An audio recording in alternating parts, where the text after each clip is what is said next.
We've been sending vessels out to the Clarion-Clipperton Zone for over 40 years now. Altogether, there's been over 300 expeditions to the Clarion-Clipperton Zone to do scientific research. That represents approximately 9,000 days that scientists have been on site collecting scientific information. So we actually do know a lot about the Clarion-Clipperton Zone. There's been a lot of research done. There's been a lot of time and effort and resources expended collecting information in preparation for this industry that hasn't started yet. So to collect that amount of information before an industry even starts is unprecedented. That's never been done before. Just imagine that we were deciding where we should mine, right? Should we mine in the rainforests, which represent a very small amount of the available habitat? Or should we be mining in the area that represents the largest habitat, which is the abyssal plain? If we were making that choice from scratch, you would choose the abyssal plain because we have more of it than anything else. And deep sea mining is going to impact a very small percentage of that abyssal plain habitat. In the unlikely scenario that all the leases in the CCZ were mined, that would represent 0.4% of the abyssal plain globally. The claim is that biodiversity loss is inevitable from deep sea mining. The results that we're getting from both our studies and others, such as the SmartX study, I believe will challenge that narrative moving forward as we collect more information. Because we are leaving these reserve areas behind, which are genetic reservoirs, so organisms will survive to basically recolonize. Also, the mining leases are not strip mined, as people like to portray.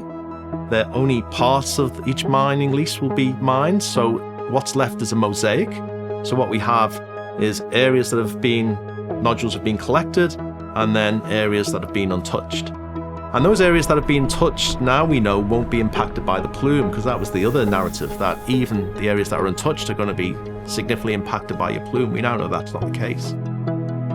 In the abyssal plain, there's lots of areas that have few nodules, there's lots of areas that are just sediment only, and then there's areas that have lots of nodules. If we collect nodules from one area, we're just changing the sediment to nodule proportion of that part of the seabed.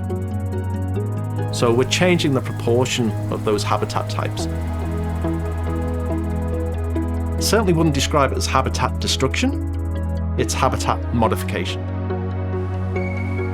So there's basically three methods that we sample the biodiversity on the seabed. We use box cores.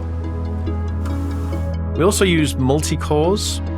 These are tubes, cylinders that penetrate into the sediment. It brings a core of sediment to the surface that we can then slice. And what we find is that most of the invertebrates actually live in the top couple of centimeters of the sediment. Far more organisms live in the sediment than actually live on the nodules. That's one of the major findings that we've had.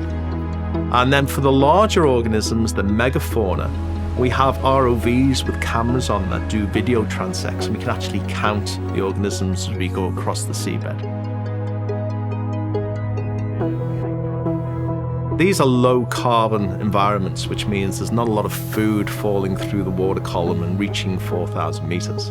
So these environments can't support a lot of biomass. And what we find, the types of organisms down there are mainly microbes and invertebrates. That's why when you see pictures of a abyssal plain with nodules on, you're not seeing a lot of animals, because they're very small and there's not many of them. Even though biodiversity may be relatively high, biomass is low.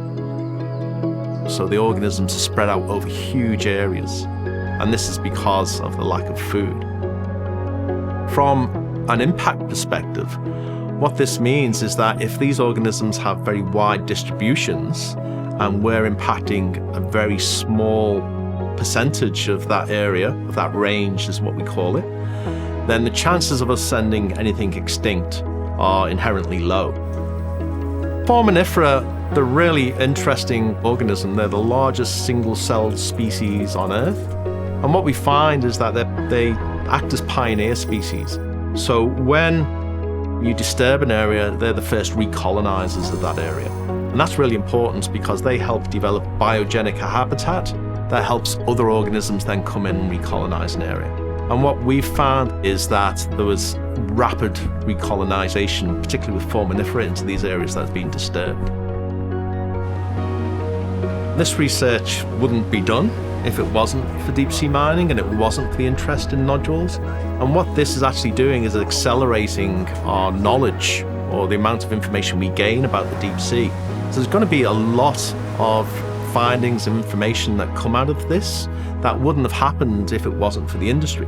We will constantly be monitoring our activities, we'll constantly be monitoring the environment. There'll be multiple opportunities for researchers and academics to actually come out on our vessels and do more research. So there'll absolutely be a net positive for the advancement of science.